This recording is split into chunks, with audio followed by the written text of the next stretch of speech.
this long you haven't heard me say it yet. All right, That's shut up. the first time. Shut up, we're going live.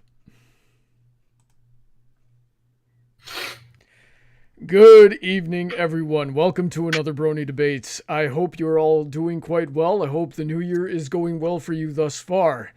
We've got an interesting topic tonight, recommended by two of my patrons and good friends who are joining us on the stream tonight. They wanted to talk about copyright law, which, Mr. Chucklyfun here suggested a while ago, and we haven't had a chance to get to it. But when Zeragamba, the artist formerly known as Quicksword, who's been on Friday Night Fights a couple of times, suggested it as well, I knew I had to fast lane this topic. So we brought on Sasha Lace as well. Mr. Chucklyfun, how are you doing tonight? I'm having a pretty good night. Feeling a little bit under the weather, but that's not going to affect my fun here. Good, good. If anything, it'll help you heal faster. All right, and Zeragamba, how are you doing tonight? I am doing fantastic. It is currently minus 5 degrees Celsius where I am, and I'm ready for a good debate. Oh, give that to me in American. 23. All right, that's not too bad. I don't know. I grew up in the north too, so I'm used to it. But even by northerner standards, my parents used to call me the polar bear because I would just walk around. I was one of those guys that just doesn't get cold. And we also got Sasha Lace joining us tonight, who's sure to offer some, spicy insight into this topic. How are you doing tonight, Sasha? I'm doing good. I can actually chime in on it only mainly because my understanding of copyright and what we're going to talk about is mainly developed from the entertainment point of view. Mm-hmm. Since that's something I am actively working in, even if it's not something I'm posting under my name.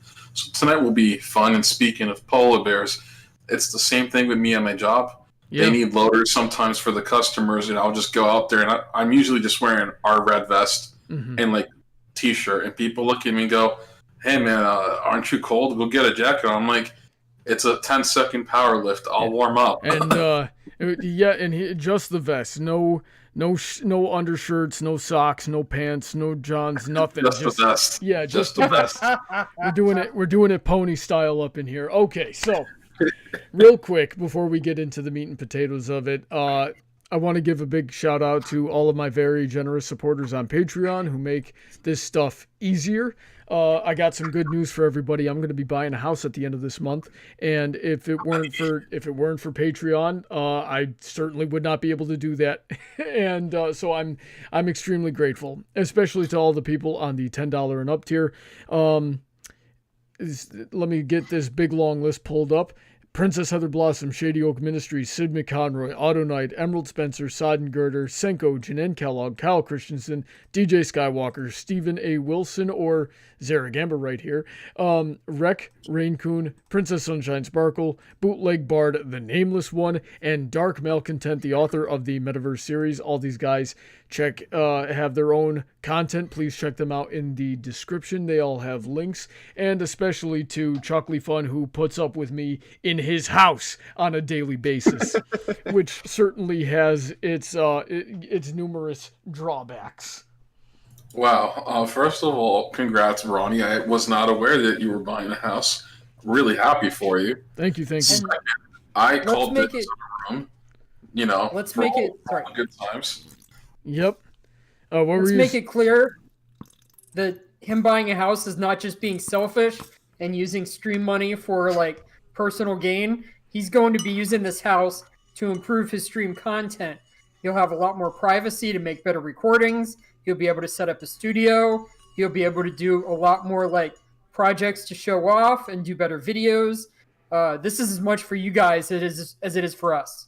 Yeah, trust us. He's also going to have a live-in editor and cook, so it's not like it's going to be a total loss. Son, that's me. I don't know what you're talking about. Anyway, let's turn the spotlight. I just put in my application ahead of the line, okay? Saying. Let's turn the spotlight to Chucklyfun in just a second here. So I'm seeing some new names in the chat.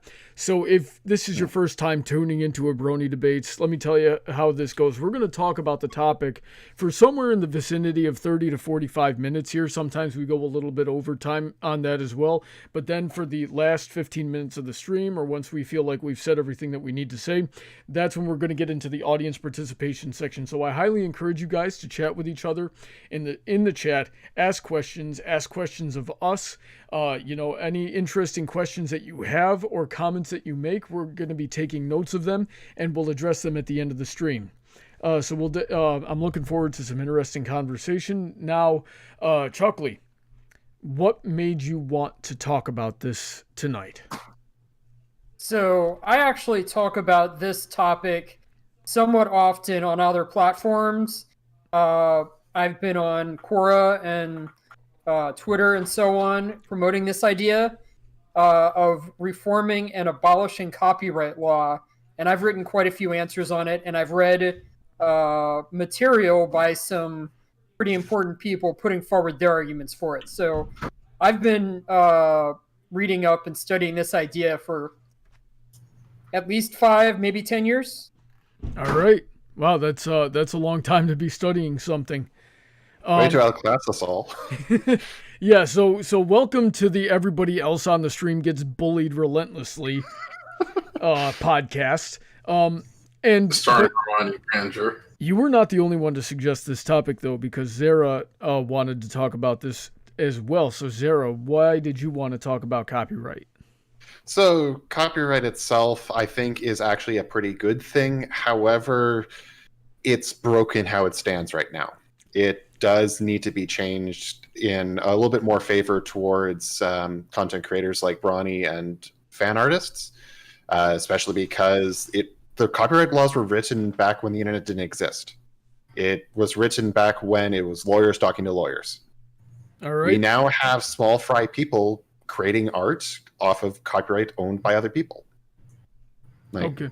So, so Chuckly, you've got a pretty interesting stance on this. So you said earlier that you want to abolish copyright law. So I'm going to have you do us the favor of defining your terms. So what is copyright law and why does it need to get abolished? So copyright law applies to published works.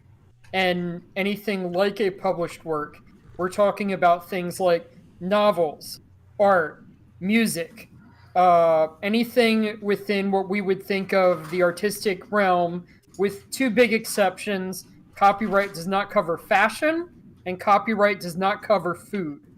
But all the other stuff it covers, there are other rights covering things that we won't be discussing. It does not cover patents. Patents cover useful inventions, not artistic things. And it does not cover trademark. Trademark covers things like names and logos, which might look like copyright, but they're used for like business identification to help people recognize like, oh, I'm trying to buy this brand and I don't want to get confused. No, that's a separate issue. We're talking about the stuff that covers like novels, music, comics, software. Software has both patents and copyright over it. Yep. And stuff like that. Okay. And as Trent in the comments or in the chat there mentioned, it does differ across the world. Yes. I am Canadian, however, my knowledge of copyright is mostly US based. I only just recently found out that, hey, there's actually some pretty big differences. Okay, so that was a good job defining the terms there. So why does it need to get abolished? The original purpose of copyright was to incentivize the production of published works. So they wanted to incentivize more people to write novels, to create music, to create movies, all that type of thing, and they thought they could do so with this legal framework. And I think that record of increasing production is at best not happened, and at worst it has drastically decreased production, and we have a lot less now than we would without it. Okay, so how so? All right, so the old idea behind production, behind how people would create things, you would have storytellers like bards who would go around, and each bard would have their own take on common stories. So right now we have this idea like Disney creates a movie like Little Mermaid or something like that based on an old story, and that's kind of taking the bard idea that they used to have. So we still have kind of this idea remaining. But now you can't create new stories and modifications based on the existing stuff commercially. There's a limited way to do it within fair use and within fan fiction, but it's constantly being threatened and taken down with legal action. If we did not have copyright, we would have every single fan fiction author being able, who are currently doing this as an amateur, would be able to do so professionally. We'd have a lot more music being created as modifications of existing music. We'd have a lot more art and fan movies, the same way that it happens within fashion and food, where we have all kinds of variations on the existing trends, and people don't have to come up with their own IP every time they want to create something. Doing that's a bit more expensive. It takes a lot more work, and it's a lot more. It tends to be done by the industry leaders, whereas a lot of fan fiction people want to come in and start at the ground using something that's already out there. Okay, so I have some issues with that as a concept, but I think my other two guests here have a lot to say about that as well, so we'll get to me last. Sasha, what do you think about the idea of abolishing copyright? I mean, abolishing it would only make sense if there's going to be a replacement already ready. I don't straight believe getting rid of copyright and not having a replacement would work. Mostly because, okay, this idea of liberating everyone isn't going to go very far when a multi-billion-dollar company can still bully you out of what you're doing. And it's evidenced by how these companies behave. The abolishment followed by creation of new laws, I personally do agree with, because as an example, Dominican Republics, and this is from my knowledge because I've lived there, my family's from there, they did not have good copyright protection, like, at all. I mean, like, if I had money, I could quite literally steal your artistic work from you and make you pay me for the right to publicize your own work. Kind of insane that you could even have that kind of loophole. Now, the protection of copyright work over there actually extends a little further than the United States, which actually, ironically, specifies things like architecture, painting, sculpture, carvings, lithographs, photography, any work of art that can be of industrial use, so furniture, jewelry, technical works, computer programs, and the big one, choreographic or pantomime, meaning if you write a play, you can actually copyright the actual performance. So no one can copy your performance. They can do their play, but they can't lift anything from you. Okay, that sounds like it would have some issues in how do you copyright stage blocking. But before we get into that, I want to hear from Zeragamba. What do you think about the abolishment of copyright? I'm on the same side as I forgot your name. Sorry, Sasha. Sasha, thank you. I can see it right there in the Discord chat. Yeah, but I'm on the same sort of side as Sasha here, is that copyright does still need to exist. It does provide useful protections, especially for smaller content creators. Unfortunately, it's an issue of money to spend to protect yourself. That's the main issue right now. But it shouldn't be abolished. It should still play a part in protecting copyrighted materials. Okay. As an artist here, I don't want a company like Disney or Pixar to suddenly see my artwork and go, I really like that character design.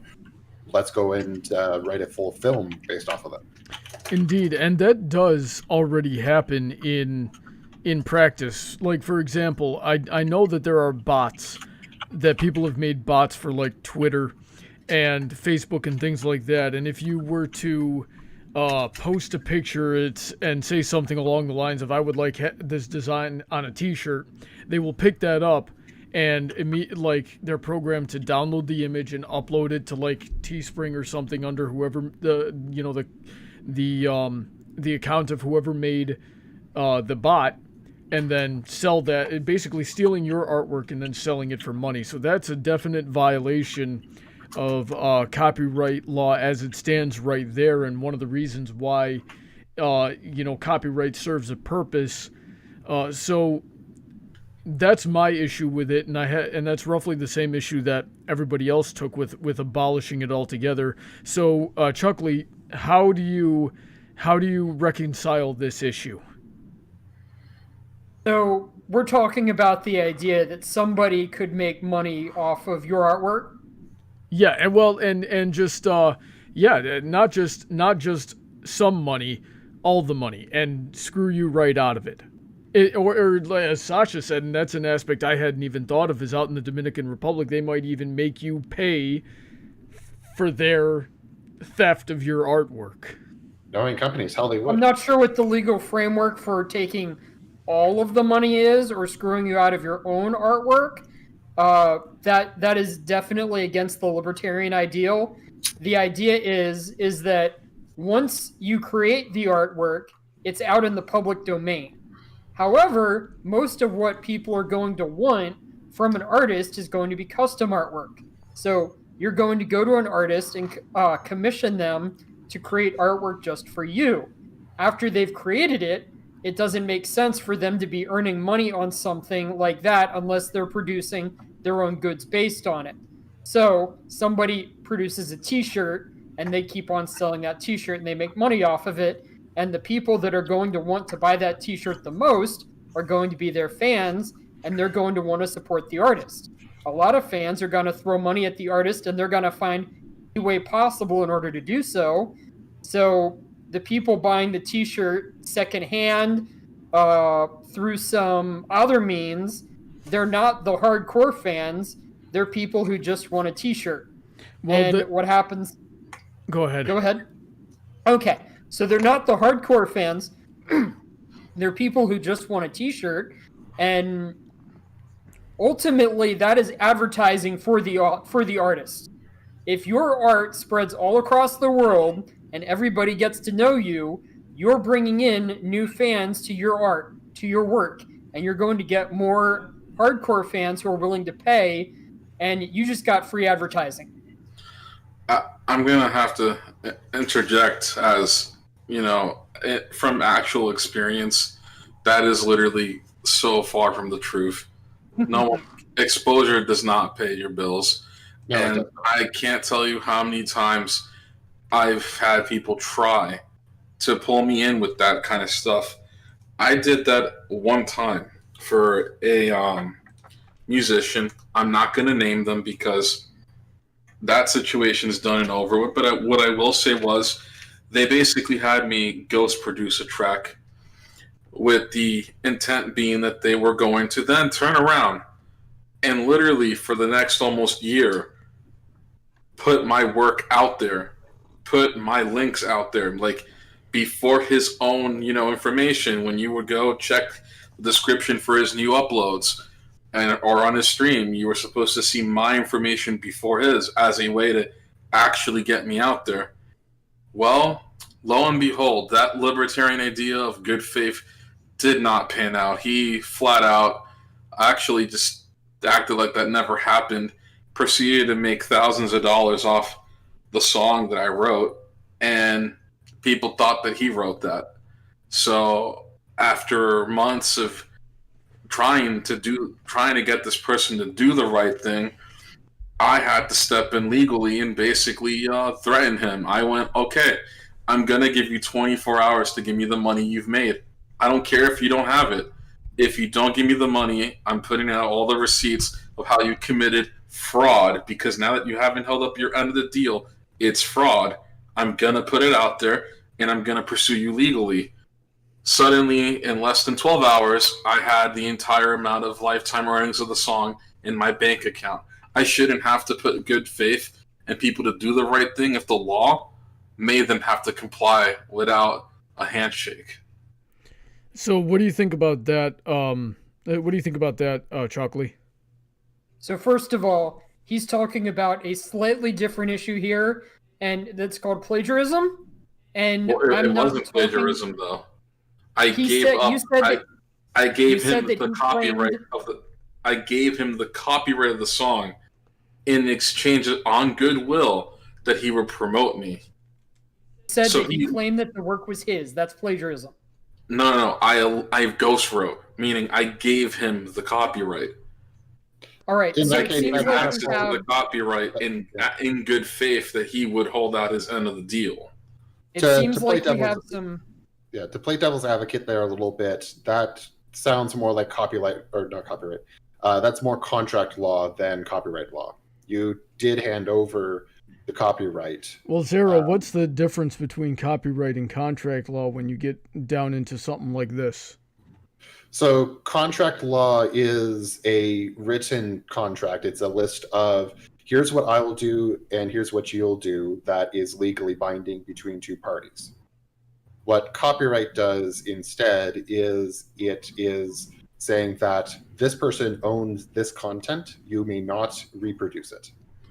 Well, our contract wasn't like that. The contract I wrote out actually was specifically around the copyright, meaning that had he fulfilled his obligation to me, he legally would have been able to obtain, for free technically, the full ownership of the copyright, not just of the mechanical, but the actual performance, too, of the song. Yeah. In your contract, you specified that the copyright over the content would be transferred over to him as under the condition that he promotes your work. Yeah.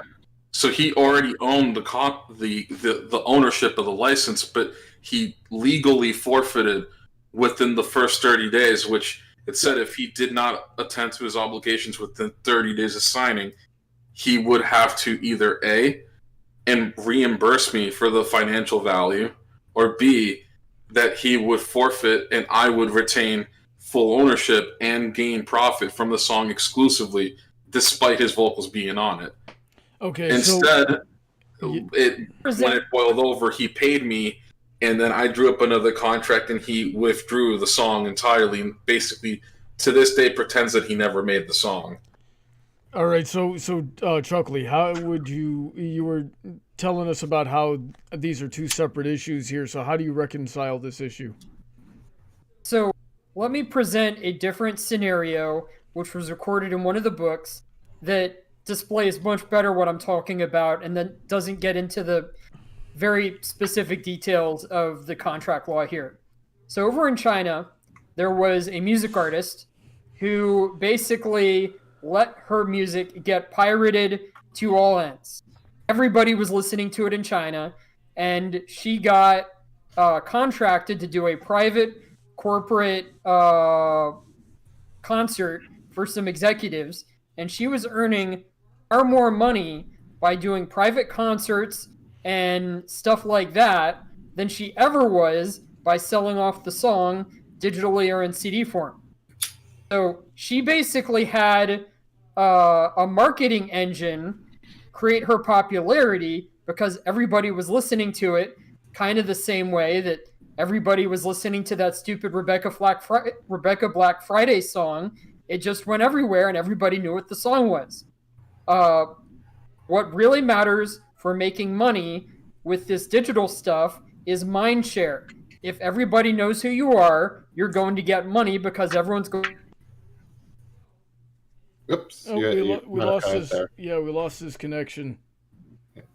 However, I would like to bring up the point here is that copyright isn't something within this. Oops. Hello.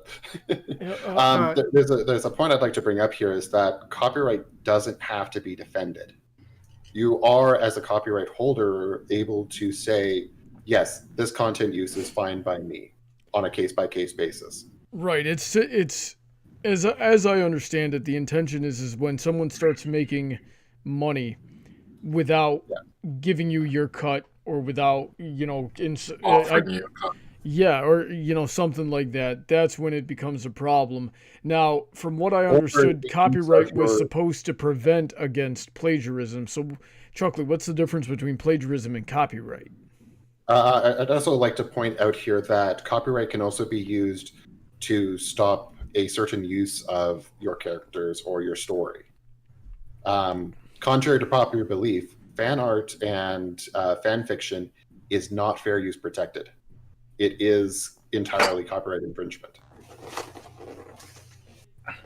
Hold on, Chuckly, we're losing you. I would recommend seeing if you can turn your voice activation sensitivity down in Discord. But go ahead with what you're saying. Okay. So yes, on fair use, fan fiction is non-commercial, and it's not likely to reduce the profits of the original work. So it is kind of covered by fair use. It's going to depend on the situation. Yes, it does depend on a case-by-case business or basis. However, non-commercial is not. It's one part of fair use law.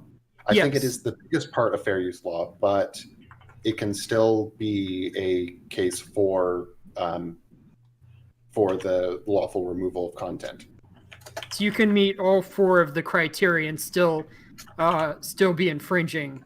Fair use is very, very fragile and hazy. You essentially have to go to court and argue it. Yeah.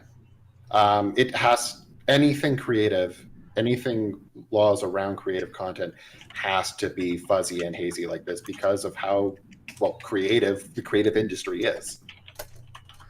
And someone's going to find a way around it. Yeah. So, So we were talking about the idea that you don't have to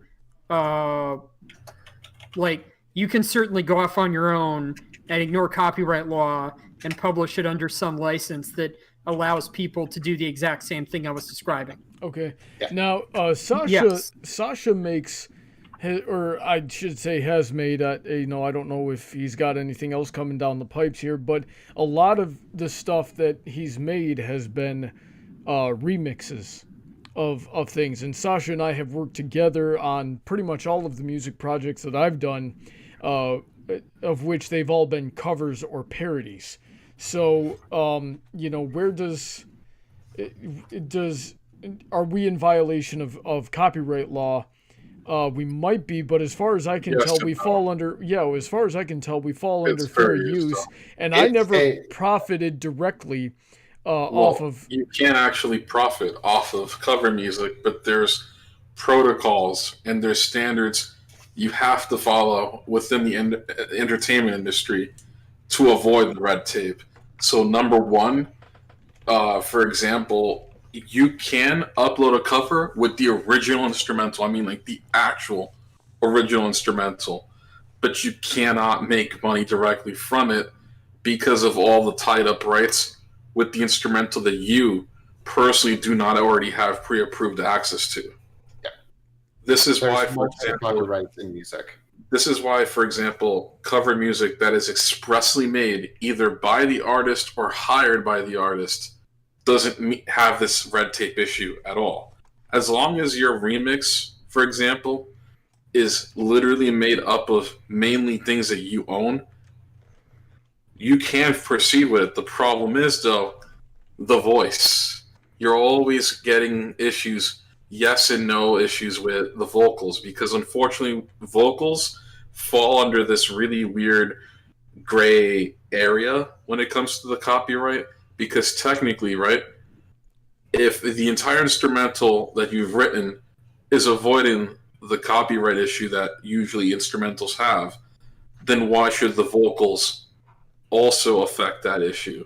And it's because it's not just the vocals. The vocals is literally considered in contract lingo in the industry.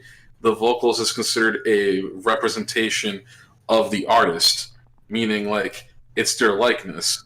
So from a legal standpoint, remixes get really weird in that you can make money, but you can also get struck down. So like I've mainly seen this happen with remixes that do things that are silly, that you might laugh at with the vocals, typically tend to get struck harder than songs that just stay almost faithful even as a remix with the vocals. So long as you're not hurting the artist's feelings or the label's feelings, you should basically be fine. But you might still trip up the algorithm and not get paid anyway. So you have to make your money really through Patreon or Spotify, where you can use things like DistroKid to automatically have the copyright worked out for you. By the way, that's a big thing that I wish we had on YouTube, a service or system to work out the copyright for you and not have to worry about that actively every time you go on the platform. Well, the big problem on YouTube right now is that it's automated. So people just go and they claim they own the song, whether or not they actually do. And then they get to put ads on it, and then they get all the money from it. And, you know, if anything, I'd say that's a much worse copyright infringement than like when we did a cover of, I believe, in A Thing Called Love. That got copyright claimed. I haven't been able to confirm if the people that copyright it actually own the original song. So I can tell you why it got claimed, though. Why? Sometimes, even if the instrumental is a cover, sometimes the system can still pick it up as the original instrumental. Yeah, because it's automated. So I believe that fair use needs to be automated as well. It needs to be strengthened, and it needs to be strengthened. And YouTube needs to not have an automated system. They need to go through the appeal. They need to go through a process of application and vetting before you can say, "Hey, I own this." What are you saying, Zara? So the biggest issue is that YouTube is massive. It is infeasible for a human or any number of humans to handle the amount of copyright content that goes up on YouTube. But there's over 100,000 uploads an hour, or every 10 minutes or something like that. It's pretty insane, dude. Like, there are so many thousands of videos. I do agree with Brony, though, that while, to build off of his point, I do think it needs to stay automated, but it needs to be built with the leniency of fair use ahead of the legal aspect, meaning it should be looking at the video and analyzing, are you just playing 5 seconds or is this the entire song? Well, look, if Hasbro... that can be used to determine that you're not just trying to sneakily make money off of their work. It's just a movie, and this happened to be a song you played 15 seconds of, followed by your original OST. Right. That is still allowable in a movie, but on YouTube, that's not the case. Right, but that's how it should be. Sasha, let me break it down for you this way. I don't care if YouTube or if Hasbro puts ads on a buck to the face, moral of the story, anything like that. I don't care. Right? It's theirs. I am using their content to make my commentary. I will render to Caesar what is Caesar's. It's people that don't own things that So I made a joke video a year or two ago. It was called "Cozy Glows Thinks This Is a Movie," and and I used a clip from the Boondocks. It was Riley's speech to the British crime lord. Look, screw you, screw the plane you flew in on. Right, that got copyrighted by a rapper because this rapper. And by the way, I listened to the song that this came from, and it was utter trash, and that rapper should quit.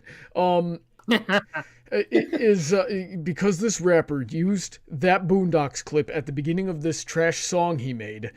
Then he copyrighted my video. And it's like, yo, you don't own that either. You stole it from the Boondocks, and I would bet next month's salary that you didn't pay them a dime for that. You just ripped it off of YouTube like I did. Hold up, Brony. There's the problem with the music side.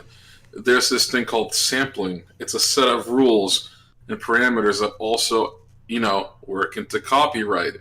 If that clip that he uses is 30 seconds or less, he isn't even legally obligated to credit the Boondocks, so he doesn't even owe them money either. Had he sampled anything longer than that, commutatively, meaning like he takes other clips from the show, he has to credit all sequences shown, and also has to give them a cut of the money. Well, this is another thing, and we touched on this briefly before we went live, is that there are whole companies on YouTube that's how they make 100% of their money, is that they just go through and put copyright claims on videos so they can put ads on them. And so that I have a real problem with. And that, so okay, let me put it this way. I don't mind the automation, but you first, before you are allowed access to the automated scanning tools that scan for content while a video is being uploaded, before you can have access to that, you have to prove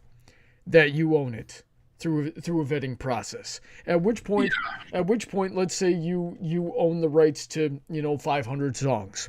You can tell YouTube, when you hear any amount of these 500 songs, you let me know. Yeah, and that's actually how most of it is done already.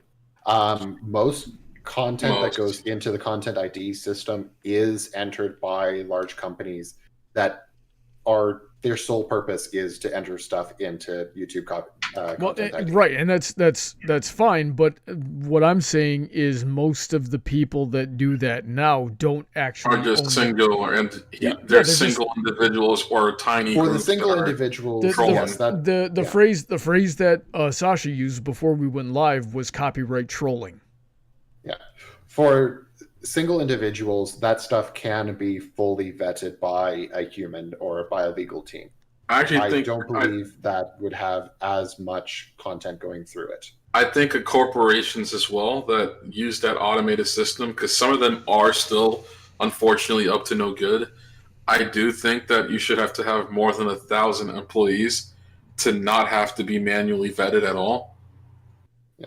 I just think that's a really good precaution, because a lot of these companies that are legitimate companies just sit at low company numbers because they don't need a big team. So they fly under many radars because to many corporations, they're non-existent.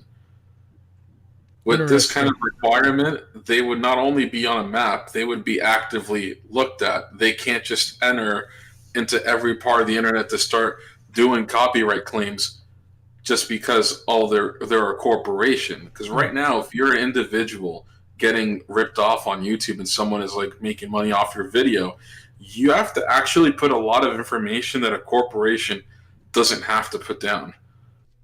Okay. I'm like, you have to actually give your real name, full address to the person you are fighting, by the way, over their usage of your content. Okay, so we've talked about that for a while. So Chuckly, why don't you give us 30 seconds here and see if you can summarize how you would work around some of the issues that we brought up in your theories for abolishment before I move on to the next topic that I wanted to breach on this.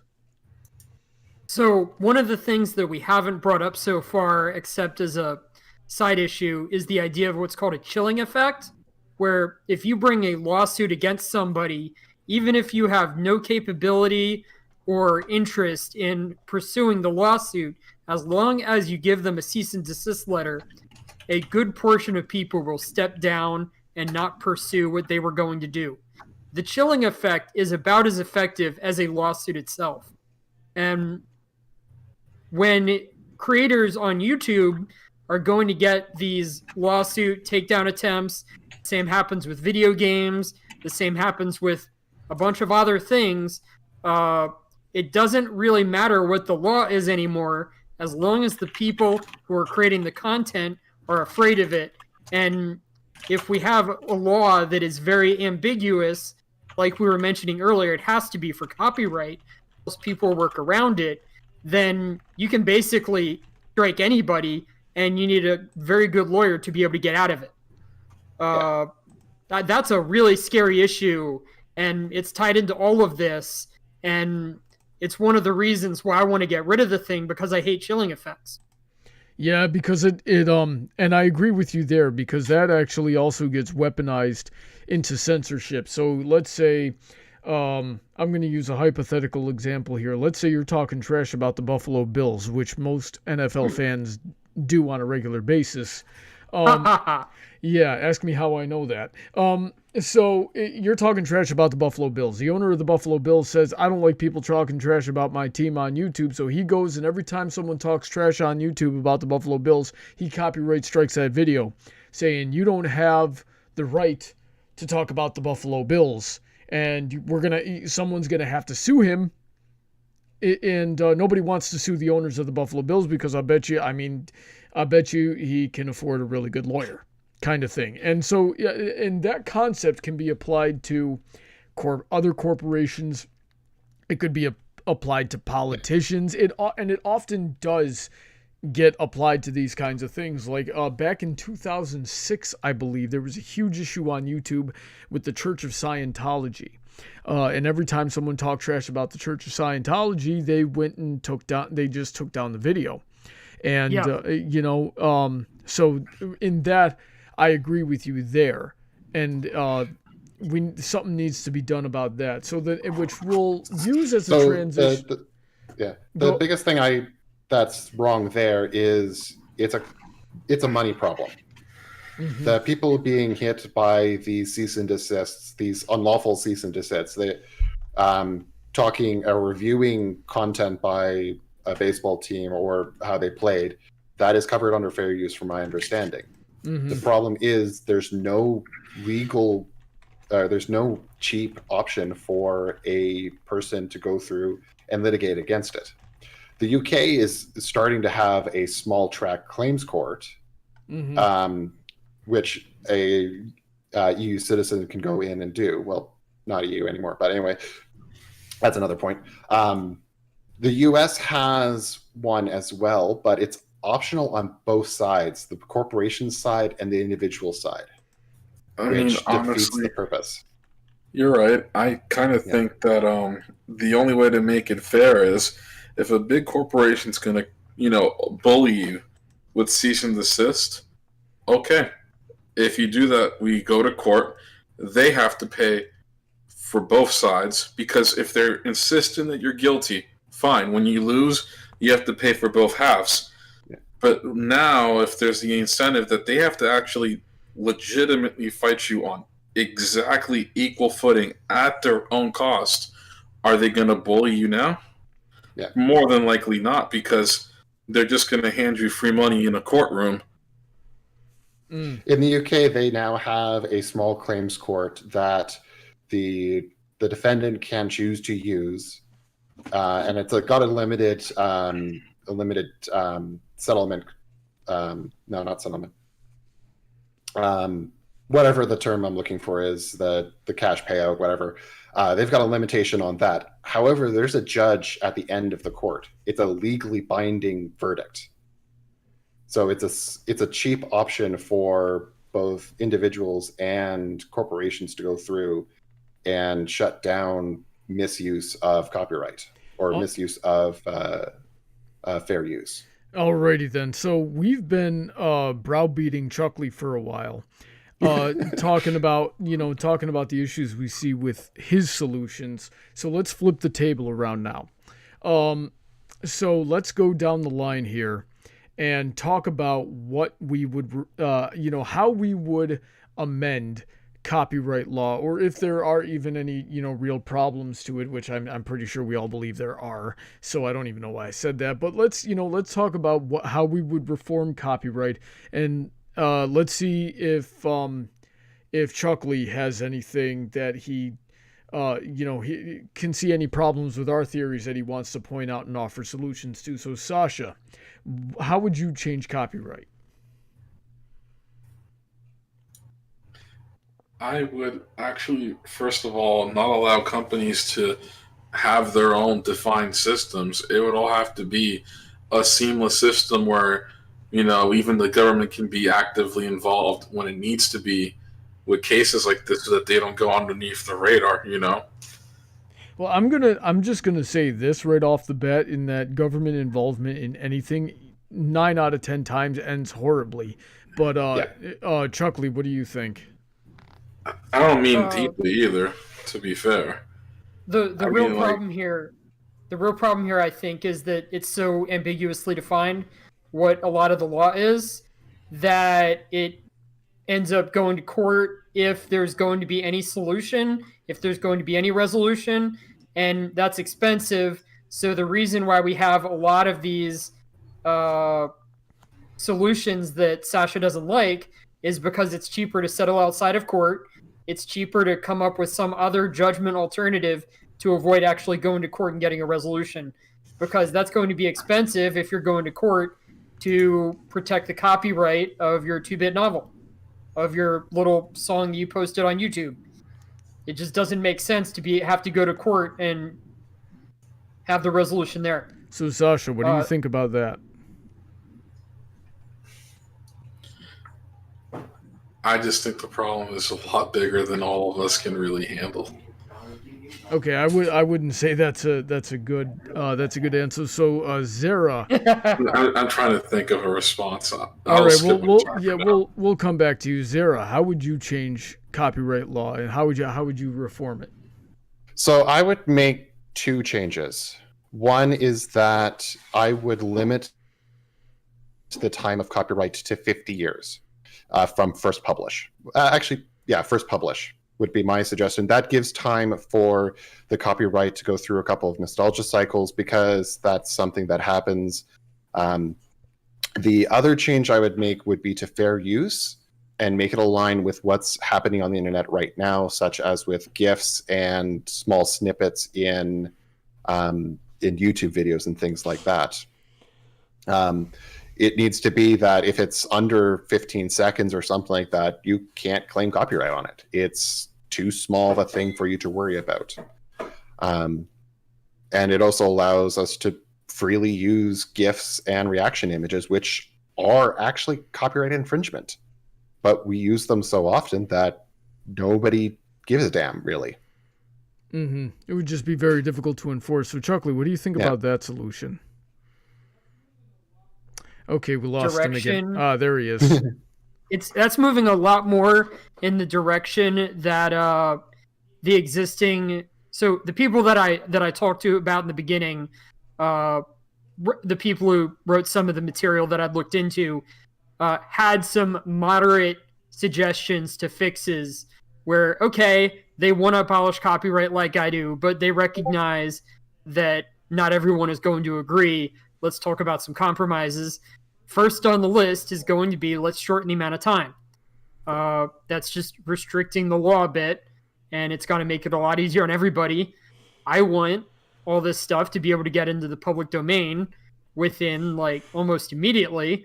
But if it gets into the public domain so that I can be using stuff that was created when I was a kid, I can create stuff when I was a kid when I'm getting into my 50s. Well, that's at least potential. We'd be able to get some of the things within our history into public domain to be able to use like I want to eventually. Currently, that can't happen because the copyright law keeps getting extended. Yeah. So that would be a big as a couple of fun facts here, U.S. copyright law, it is death of the author plus 90 years. That's how long copyright extends for. That is ridiculous. Well, yeah. Well, it used to be 50, like you said, but Disney keeps screwing with it. Oh, Canada actually has death of the author plus 50 years, but it's still ridiculous. I personally think it should be 50 years, no renewal, no ifs, ands, or buts. At some point, your idea gets too big, and it just doesn't need to be held back from the world, you know? Yeah. But because of Disney, every time Mickey Mouse is up for going into public domain, they lobby the hell out of it and extend the copyright. At this point, you know, one thing I would even say about that rule, too, is if we could get it to that 50 years, no extensions, it should also apply retroactively. So anything that's already been extended, I don't care how much you lobby now, it is public domain. Yeah. Kiss that mouse goodbye. And next time on Brony Debates, why Disney is a monopoly that should be broken up, and you can't change my mind. There isn't even an opposing argument to this. It's just the way it is. I mean, I think that'd just be you, me, and whoever joins us all agreeing in a circle that no, this isn't right. I don't like this. This is bad. All right. So Chuckly, what do you think about that? You mean about the idea of shortening copyright? Yeah. Or breaking up Disney? Shortening copyright. Yes. Okay. I'd shorten it even shorter, but yeah, that's along the lines of what I'd support. Well, what would you shorten it to, and why? I'd shorten it to 0. I don't think that authors need the protection. Okay. I highly disagree because the copyright laws even protects smaller creators and artists from their work being stolen by corporations like Disney. It stands enough there right now that if Disney for some reason decided my Roshia character is a fantastic idea and goes and makes a movie off of it, I call up the nearest lawyer and they'll have a blast trying to shoot that down from Disney. Let's look at this from another perspective, though.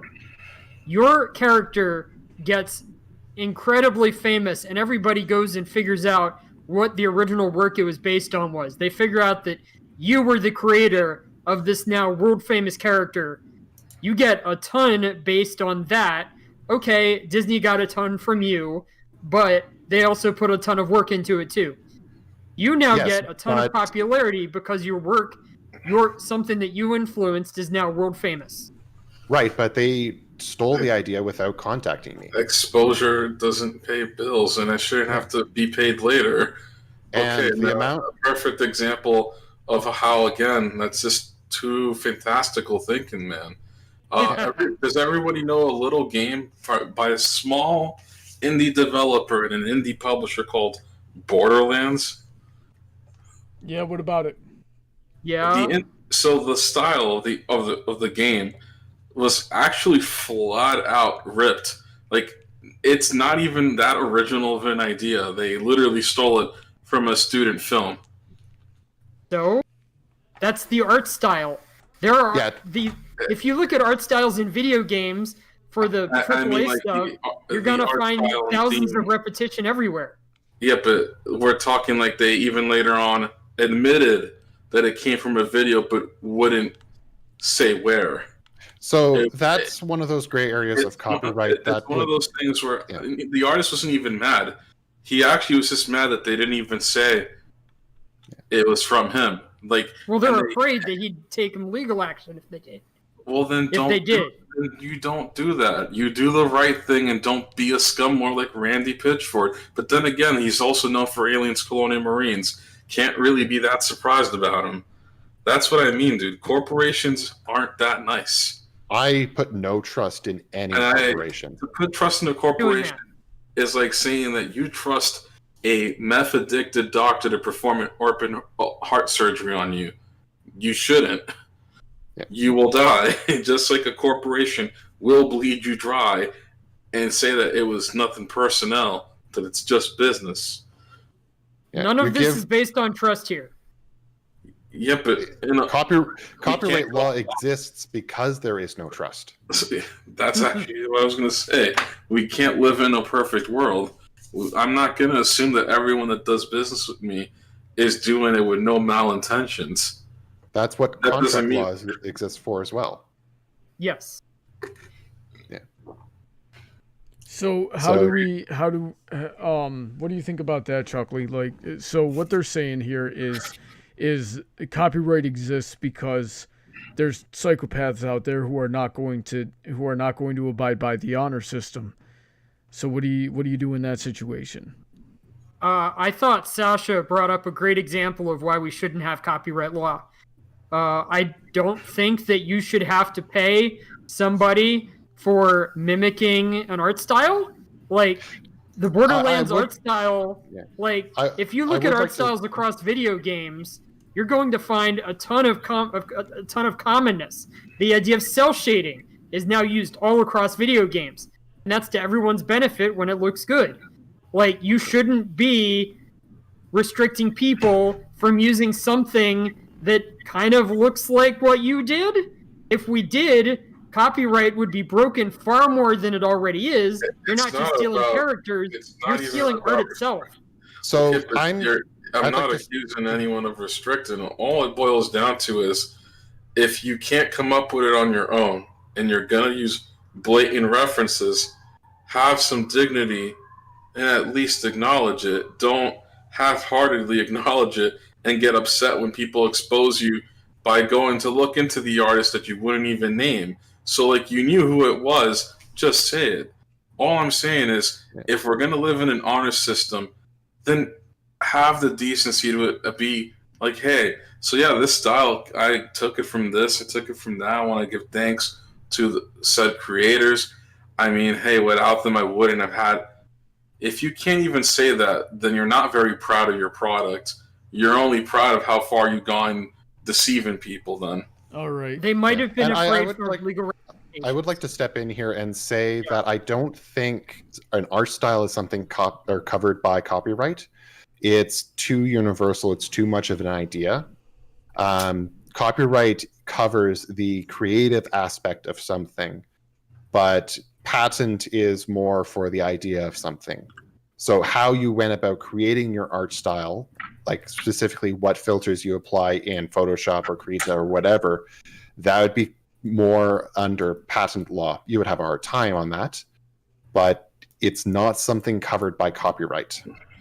The character design, the lore, the story, all of the words on the page, the song or the lyrics in a song, those would all be covered by copyright. But the specific style of maybe using rock music or a genre music or using cell or realistic rendering, those would not be covered. I just know that Button Mash got shut down for something similar to what Sasha was talking about, but I don't remember the legal details, but that really scares me. I would like to see court cases on that if that is true, because I can actually give you some details on that situation. I was actually around for that. Yeah, but in general, that's outside the scope of this stream. Outside the scope, you're right. But in basic, it boiled down to Hasbro actually had a valid legal case against him. When it comes to like fan adapted works, there is basically like an unspoken limitation of how far can you go looking like the real product before you can be confused by the real one versus the fan one. Yeah, and that's one of the pillars of fair use is the potential in the market. Yeah, and unfortunately Hasbro had a case where they could just literally get a legal room, put 50 kids in it, play one episode, play an episode of Button Mash, and not tell them. Literally cut all the credits out, the intro and outro sequences, only the episodes, and not tell them which one it is. I promise you, the amount of confusion, if it went to court, he would lose in such a way he'd never be able to work with any animation company in this side of the world, like, period. That's why he immediately backed out, because he was only doing it for fun. He wanted to be an artist and get a chance to work overseas. He didn't want to lose that. That's why that's not right. Well, I'm just going to say this before we move on to the next segment here. That's why you like for Fandom Works, I don't put my real name on anything, and that's why I mean, because he lost all that anyway. He still can't get work anyway, so it was all for nothing. He lost what he was working on and didn't get anything out of it. So I don't know. I would have fought. All right, let's move on to the audience interaction segment here. So I've been reading the chat to the best of my ability as we've been talking here and taking down the interesting comments that we've gotten, and let's go through them and see what we take here. So Picademos, in response to Chuckly's theories on what we should do, is just turn into China. So how what's the difference between what you're doing and what China does, Chuckly? So China is they were the example that I pulled the musician from, and I was telling you that musician did very well. The story is in the book. against intellectual monopoly. I can post a link to it for you guys on the Discord or whatever. Please do. But it worked very well for that artist. Mm-hmm. And there are tons of instances of people using non-traditional business models to still make money without using copyright law to enforce against people. If you use copyright law, you get into a different business, which is actually a legal business, not a authorship one. And that is something that not a lot of authors who are independent are capable of doing. Generally, it takes somebody who is a professional or who has like a big business to be able to afford lawyers to go into the legal business of protecting copyright. So you get a lot of authors who end up working for publishers and stuff like that. But it's not something that you can really do on your own. Meanwhile, without copyright law, you just create what you want to, you get popular, you earn money off of the popularity, which, despite Sasha's claims, is actually a real thing and happens all the time, and we see it a lot today. Popularity does bring money. The issue is that you can't necessarily pay somebody else to make you popular. You have to do it on your own. You have to do it with help, with cooperation, but just paying somebody or just giving away work free to people who don't have any talent themselves is not going to help you out. Chuckly, Bigorna has an example to back up what you're saying here. He says, hey, people, I don't have a question, only an anecdotal case of one of the creators of Doom, John Carmack, who said that he got more money from people who pirated Doom than from licensing deals. Yeah. Like, Doom became a really popular game. He got a ton of popularity and a ton of recognition from that game. He hasn't done a buttload of work in traditional, like, big selling games, but he is still living off of the big success he had back then. I think the latest stuff he was doing was in VR.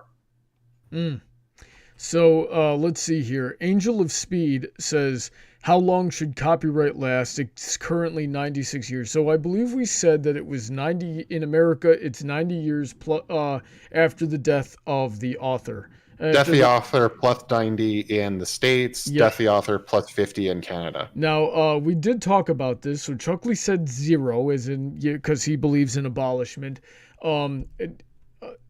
Sasha said, Sasha, you said 50, and was the author's lifespan a relevant factor in that?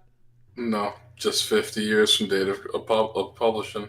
Okay, yeah, and I was 50 years from first publishment as well. Okay, and Pony Cordero is friend of the show. He's in the chat as well, and he said the same thing. I would actually say 25 from date of first publishing, and my reason being is because Chuckly had mentioned, or somebody mentioned, a couple of nostalgia cycles.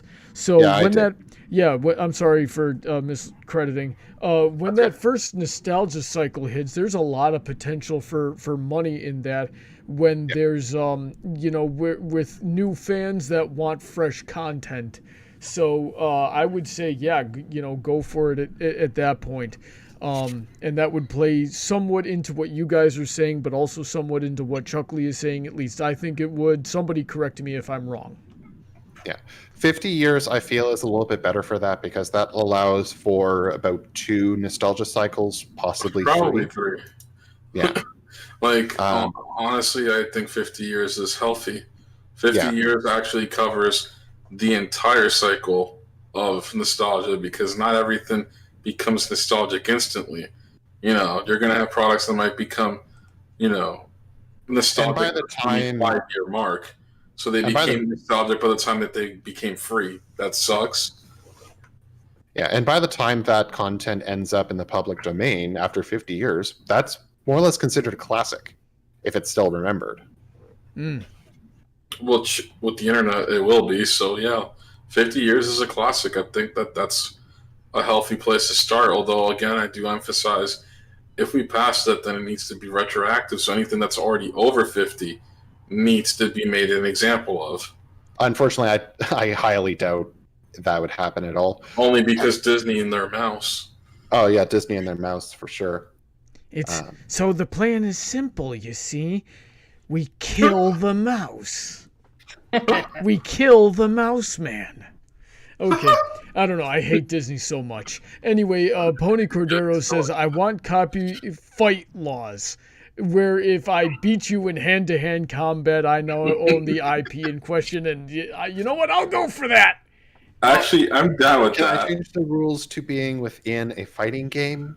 I'll still lose it horribly, but at least I'll have a fighting chance.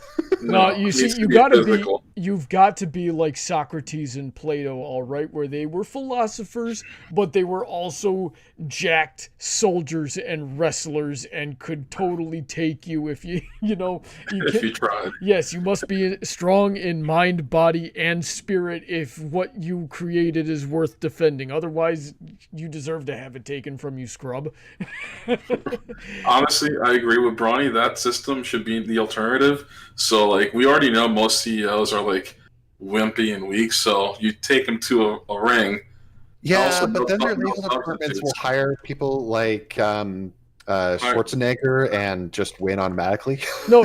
You have to go in.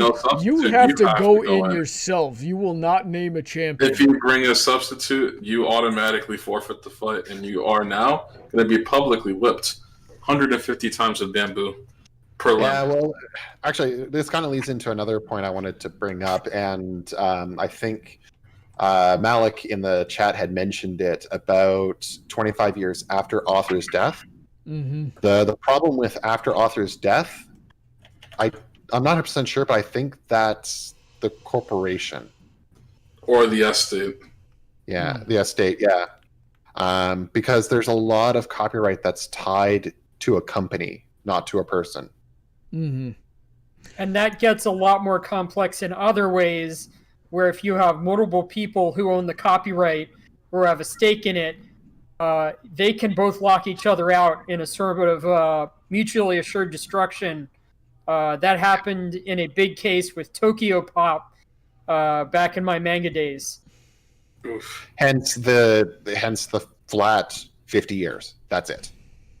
Yeah, 50 years, no tears. Okay. So, Kellogg, if I'm pronouncing that correctly, says that he went to the Ninth Circuit to verify his copyrights against a major corporation, won recognition, but didn't win co-ownership of the overall IP. I would be very interested in having him on the show at some time to tell that story and learn more about exactly what happened there, because I'll bet you just because he went through that he's got more experience and insight into copyright than all of us put together. I also love to see the court documents for that as well. Dude, he's probably a copyright lawyer in disguise. You just don't know it. Yeah, shoot, he might be. He's looking for anything in this stream to be like, I'm going to take all this guy's money. Listen, I got a dime in the cup holder in my car. You can have that. All right, here we go. Then Pony Cordero says there was more to Jan Animators. He had access to specific show assets, which another layer of theft and copyright. So, Chuckly, what do you think about that? So he claimed that he did not use the assets, but the thing is, it can be easily proven that he did use them to create a duplicate, which is still not copyrightable. You can't do that. That was an internal document, not for use. And Chuckly, what do you think? So this gets into an interesting moral issue. What is the morality of copyright? When is copying fine, and when is it wrong? Mm-hmm. So I'd be removing it legally, but there is an interesting discussion. John Frame, who's a Christian theologian, talked about the idea that people need to put themselves into their work. So if you copy something and you just outright copy it and you don't do anything with it, you are doing something morally wrong depending on the context. And in this case, he would certainly be treading on this dangerous ground where he's creating new work that is copying other people's assets directly. Now, he's still creating a new story. he's still creating something that was very interesting and very compelling all on its own. So it wouldn't be like a whole violation, but it would make me a little uncomfortable. He wasn't kind of making the assets his own. Well, they went after him, mainly because of the mechanical license. They own the mechanical license of the individual parts of the assets that make them the assets. Like, the show assets are very differently made than what you might actually, like, legitimately expect. When people make the joke with both Equestria Girls and MLP about, oh man, the animation's copy pasta. No, it literally is as easy as Control-C, Control-V. Like, the only hard lifting work that they ever do is creating new animations. Once they're made, they are always just recycled. And if they do anything to make it look not the same, that's a blessing, because somebody was allowed to do that so that they could just expand the animation library. Now, here's something that I want to bring up here is Zera. Yeah. You know, you're an artist, and I've seen you practice on references of other people's works for things like poses and things like that. So if you probably can attest to the fact that if you're not using the DHX assets, right? If Jan Animations was not using the DHX assets, even if he was dragging the whole puppet rig over into a new Flash document and then tracing over it, that some of his own style would show up into it and therefore wouldn't look as exactly like the show as it did. Is that a fair assumption? So that, in that case, tracing is actually one of those things where in the artist community, that's a really controversial topic. Mm-hmm. What you're referring... Sorry. No, you finish, actually. I'll wait for But honestly, that falls into one of those case-by-case bases that needs to go to a courtroom. If it's something that can be incorrectly thought as that was created by Hasbro, then that does end up as copyright infringement. But if you're doing your own style on top of it and you have a very different style, then all that's there is the pose that you used. And that's one of those things within the artist community. It's not that big of a deal. It's not enough for you to go after someone with a cease and desist. So normally we wouldn't have an issue if, like, tracing tends to be very, very specific to existing art. You trace over an individual pose and the facial expression and stuff like that. But now we're getting into programmatic creations where all you need to do is trace over some asset which is programmable, and you can create positions and so on. So technically you're still tracing, but it's not necessarily going to be used in the same way at all or look the same way as far as pose, expressions. All that can still be changed around and look different. So it's a very different case from normal tracing, right? Yes and no. Actually, like, if you want to really do something like what Jan did, whether he traced off it or looked at it as a reference and did it again, none of that's relevant when the result ended up being what it was. But if he really wanted to avoid that issue, there's this thing that you can do when it comes to programming and architecture, like copyright-wise, and even art or, mechanics of the art. It's called white room engineering. Basically, you create a replica of something without being able to use anything of it that could be construed as you using a copyrightable or intellectual piece of property to make the dupe. So, like, as an example, right, if Brony makes a fighting simulator game that's played in first person, if I could sit in a room with proof that I'm not using the internet, and from just watching the gameplay, was able to make an exact clone down to the physics, there is nothing that Brony could legally do, like, at all. But only if you can prove that you haven't had any outside influence at all. Meaning, the moment that it was heard that he had those assets on his drive, there was nothing that he could say in his defense. And that brings us into this conversation that was going on in the chat here between Kelbeck and Pony Cordero that I'd like to skim through here and get some commentary on. So Sure. Kelbeck says, as I understand it, those assets were not actually used in his work, which often appeared more MLP than, okay, I think we read that one already. He reverse engineered the assets. However, his use of copyrighted characters amounted to derivative, unauthorized work. Pony Cordero says, can he prove that he didn't have them, especially since they got leaked out in a bunch of fans' works? And that's the thing. Hasbro or DHX, they had a real leak problem since like 2011. They had a leak that only got worse and worse as the years went on. Yes. Let's see here. Kelbeck says he doesn't have to prove a negative, and it wouldn't matter if he have them and didn't use them. Fan works in of themselves are always copyright infringements if they use established copyright characters. Original content which uses similar styling is not actionable unless it purports or reasonably can be purported to be affecting a commercially recognized copyright or trademark. So I think what he's saying there is that it doesn't matter. It's always copyright infringement. The question is, are you taking money from the people who own the IP? Yeah. Also, I saw another question in there that someone was asking as far as that series where they said, what was it? Oh yeah, that well, how would DHS and therefore Hasbro be able to prove if you've used the assets?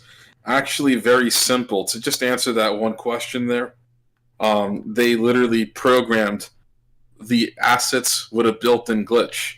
There's multiple spots that glitch in a way where you don't notice it while it's freely animating, and as soon as you play frame by frame, you can see anyone who used those assets were flagged literally within minutes, if that, of uploading, and many people saw a lot of trouble for doing it.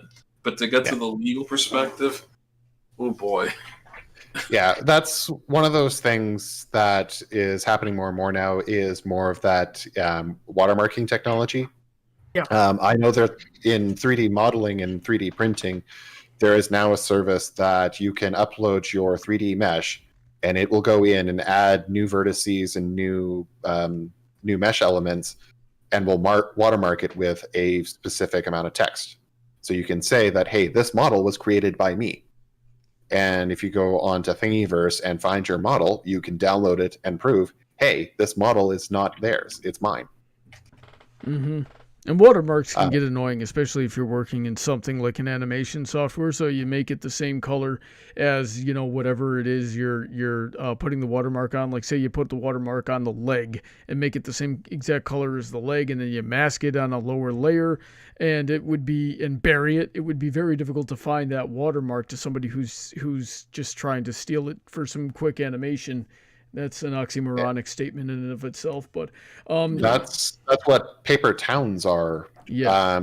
On Google Maps and any of the paper maps, there will be towns that do not exist, and their sole purpose is for a company to go in and say, "Hey, you copied our map. Here's the proof. This town didn't exist. Why is it on your map?" Dictionary.com got hit with it as well. There were fake words in the Webster, thank you. There were fake words in the Webster dictionary that dictionary.com copied and got caught. There was also a scandal with Bing copying some search results from Google years ago. Similar situation. Kelbeck, in response to how I interpreted what he was talking about of, taking money away from the holder of the IP, says that's actually not quite what I was saying, but it's a common point that's often made anyway, so I apologize for misinterpreting you. Chuckly, you might be able to field this next question by Malik here. How do copyright laws works in RAM hacks and mods that White Room can work for video games? So yeah, Chuckly, and well, I suppose any of you guys might be able to take this. I don't know anything about it. So I can speak a little bit on the mod side. Okay. So if you're using assets that you created yourself or have licensing to use, then it doesn't really have anything that Bethesda or any of the other large companies could go after you for it, because that's all your content. The only thing is that your content is using a system developed by another company. That system or the software is copyright of Bethesda, but they do not have copyright over your own code that you wrote. Okay, so it's you're still using the same engine, but you've made something original on the engine. Is that what I'm hearing?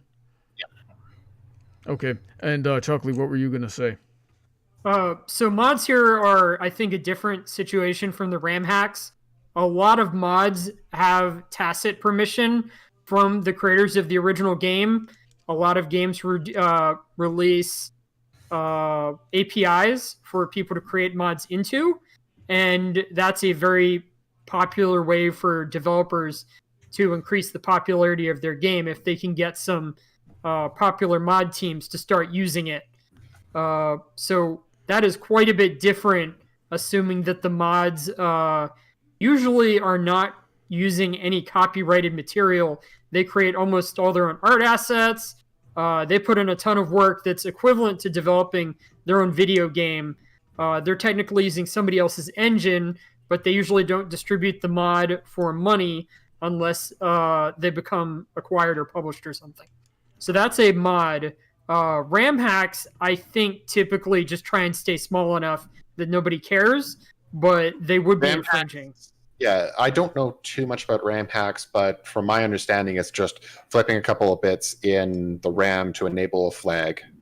I don't think that falls under the area of software copyright, which is a really, really contentious thing. Software copyright is actually one area that I completely agree with Chuckly on. It should be abolished. It really should. I agree that copyright or patent on software should not exist either.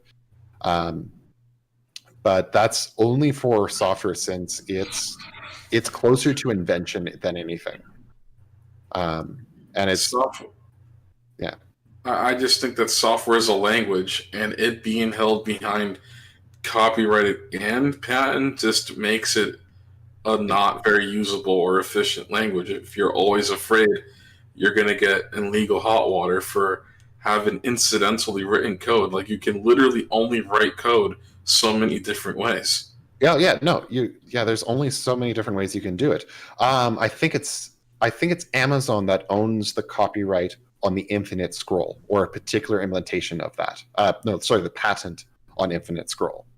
If you want an Infinite Scroll website, you have to do it in a different way from what Amazon owns. So I totally agree with you guys. Ironically, I think that actual implementations are a lot more free. It's a lot easier to create them than it looks like from the patent side. It's just that from the patent side, it's very easy to enforce even against a completely different implementation. Because of how big patent... In the patent, you have to specify exactly how it works for it to stick. It's at a different level of design.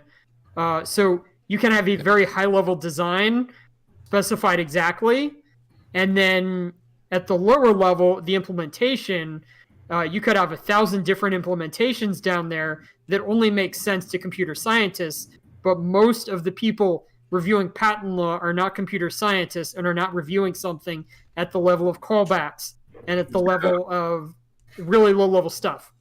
So somebody decided to do a little experiment, and this is related to both copyright and patent. They basically used AI to brute force every possible sequence of melody in both chords and individual notes of music ever, and then copyrighted and patented all of it and made it free. And people are pissed now because it means that you will never be able to have a lawsuit in the future like, oh, you stole my bass line.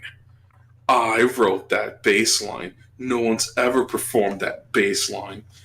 Literally 1,000 examples of that exact bass line being performed before you.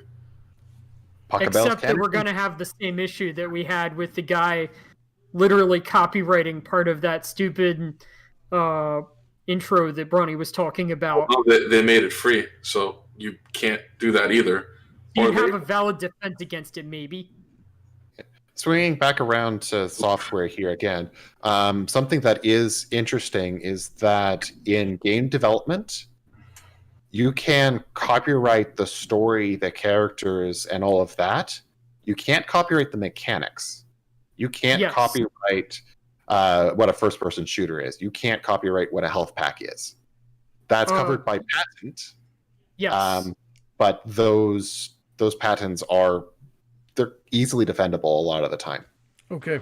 Somebody did patent the idea of having a mini game on a loading screen at one point, and that one's kind of annoying. I personally have seen the patent for the BioWare branching tree technology. Konami, I believe, made that patent, by the way, for the mini game. Loading screen? Okay. Yeah.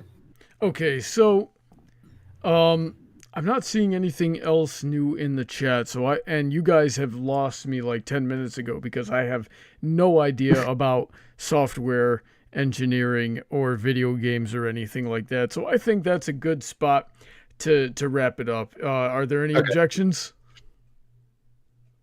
No? Okay. Do you want me to get into the story I had about the one issue where the rights were tied up between multiple people, so nobody could use the product anymore? Nobody could use the rights anymore? Unfortunately, we're 26 minutes over. Oh, okay. I've got friends over. Yeah, and here I can tell. I already know that story. It's what went down between Disney and Sony over Spider-Man last year. So, or in 2019 rather. So real quick, let's go down the line here. One thing you learned tonight, and take 2 sentences to summarize your thoughts and give me one thing you learned tonight. Sasha. Oh boy. Tonight I learned that copyright is really confusing, even if you already know enough about any section. The next will just screw you over. And one thing you learned tonight, or that's what you learned tonight. But summarize your take. My thoughts are so my whole take is just pretty much down to, I think we have to abolish but rebuild the system in a way that is actually fair and forces companies to not be able to just redefine the terms of how it's done on their own merit, but have to actually follow a guideline. All right, Zeragamba, summarize your stance in a couple sentences and tell us one thing you learned tonight. So for me, it's along the lines of copyright itself isn't broken; it's the legal system around it. And there are changes that do have to be made to copyright to make it more fair. But I didn't realize that there were a lot of people out there who feel like it should be abolished. That wasn't a viewpoint that I ever thought of there, Chuckly. So thanks for bringing that to my attention, at least. All right, and Chuckly, summarize your stance and tell us one thing you learned. I'm still very much interested in getting rid of copyright, but I'm happy that at least a lot of people are free to work outside of the system for at least their own works. And I learned a lot about copyright enforced, which was not something I knew a lot about. There's still a bunch more I have to learn there, but all the talk about Jan Animations and some of the other lawsuits involved was very fascinating for me. And I appreciated that we have some people in the chat and on the call who were able to talk about that, because that was just fascinating. Mm-hmm. Of course. And well, I was just about to say it. I was just about to say it, but then Pony Cordero said it in the chat. DCMA abuse is a bigger problem than copyright itself. That's roughly my take as well. We need to strengthen fair use, and we need to give more power to the people that are using copyrighted material to be able to defend themselves. I think it's somewhere in the middle that between abolishing it and or just reforming it in the way that these guys are mentioning here. And yeah, I definitely learned some more solutions to that we could potentially implement into the reforms to make the reforms stronger than I did when I went into the conversation tonight. So thank you for that, Chuckly. And thank you, Sasha and Zara, for joining me tonight. This was a very interesting conversation. Thank you. Thanks for having us. Yeah. Thank you to the 8 viewers remaining for sticking it out with us. I hope you learned something as well. And if I plug one video that I feel everyone here should watch? Link it in the chat, and then I'll put it in the description as well. Tom Scott's YouTube Copyright Isn't Broken, the World's Is. Okay. All right, so yeah, if you can link that into the chat in the next 45 seconds, that'd be great, and then I'll put it into the description of the video as well for those who are listening in after the fact. So anyway, if you'd like to get on the stream, I would love to have you. We just need you on the Patreon for as little as $1 a month, where you can make recommendations for topics that we talk about, as well as games that we play on Friday Night Fights. I'm extremely grateful to all of my very generous supporters on Patreon, especially those on the $10 and up tier, including Zeragamba here tonight, as well as Princess Heather Blossom, Shady Oak Ministries, Sid McConroy, Autoknight, Emerald Spencer, Sodden, Girder, Senko, Jennan, Kellogg, Kyle Christensen, DJ Skywalker, Wreck, Rein-Kun, Princess Sunshine Sparkle, the Bootleg Bard, the Nameless One, and Dark Malcontent, the author of the Metaverse series. Please check out everybody's content links in the description. My patrons make some pretty cool stuff themselves. Tomorrow night, I'm going to be on Princess Heather Blossom's channel at 9:00 p.m. Eastern Standard Time to read the chat for Chaos and Crocheting. And next Friday, we're going to be doing another Friday Night Fights at 8:00 p.m. Eastern Standard Time. So I hope to see you all there. Thanks again to my guests for coming on tonight, and I will see you all next time. Say goodnight, everybody. Have a good night. And thanks for watching. Good night, everyone. And we're clear. All right.